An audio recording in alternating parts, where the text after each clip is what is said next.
So mga tol, kung matatandaan nga po natin, nagsalita ang monster ng Japan at kasalukuyang Unified Super Bantamweight World Champion na Oya Inoue na kung makakalaban umano niya ang former 3 Division World Champion Janrel Casimero at former 2 Division World Champion Luis Neri, ay kailangan umano nilang sumailalim sa BADA testing upang masiguro na malinis ang dalawa at walang ginagamit na ipinagbabawal na gamot. So sumagot na nga po dyan ang kababayan natin na si Casimero tungkol sa pahayag ni Inoue. Paliwanag ni Casimero mga tol sa YouTube channel nito, ang Cuadro Alas It's My Boy. Anong BADA testing daw ang pinagsasabi ni Inoue?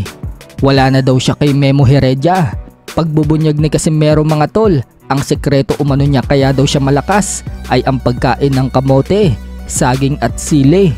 Sabay kagat ni Casimero sa banana cue na hawak niya at nagflex ng katawan niya. Wika pa niya kay Inoue mga tol, kumain daw siya ng kamote para magkanda utototot daw siya. Padatis, ano yung mga sikreto na mo? Lo? Kamuting kahoy, Oh. saging, Ulo? banana cue, mga, ito pa, mga immortal. Pero, Ulo? saka, at ito, sili. Sili. Anong padatis nyo? Hoy, father, wala na si Mimo sa amin.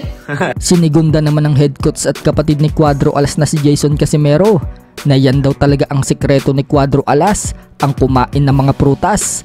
Kaya daw napakalakas nito.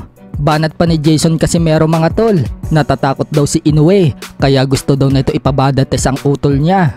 Dagdag pa ni Jason Casimero, kahit daw marami ang nagsasabi na malakas itong si Inoue, kahit hindi na daw magpabada test itong si Inoue, okay lang daw sa kanila. Para kasi kay Jason mga tol, hindi naman daw malakas itong si Inoue, kaya kahit wala na daw bada.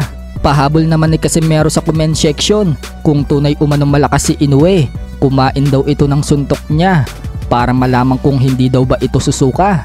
Mukhang hindi din daw makapaniwala si Inoue sa lakas niya, kaya gusto siyang ipabada. Wika ni Casimero mga tol, sa tingin umano niya, malakas naman daw itong si Inoue. Ang tanong lang, kaya daw kaya tanggapin ni Inoue ang lakas niya? So mukhang hindi nga po nababahala si Casimero sa paparating niyang laban sa October 12 dahil ang bukang bibig niya ay itong sina Oya Inoue. Marami kasi ang nagsasabi mga tol na mga eksperto na easy lang umano natatalunin ni Cuadro Alas ang former world champion na si Yukinori Ugoni ng Japan dahil sa pagiging inactive nito sa boxing ng 1 taon.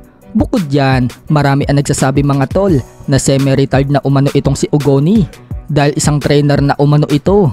Kaya sa isang video mga tol, makikita na pasayaw-sayaw lang si Cuadro Alas at ini-enjoy lang nito ang pag-iinsayo niya. Aktibo din si Casimero ngayong taon na ito dahil pangalawang laban niya na itong si Ugoni ngayong taong 2023. Bukod dyan, noong nakaraang taon, buwan ng December, napalaban din si Casimero kay Ryu Akahu ng Japan.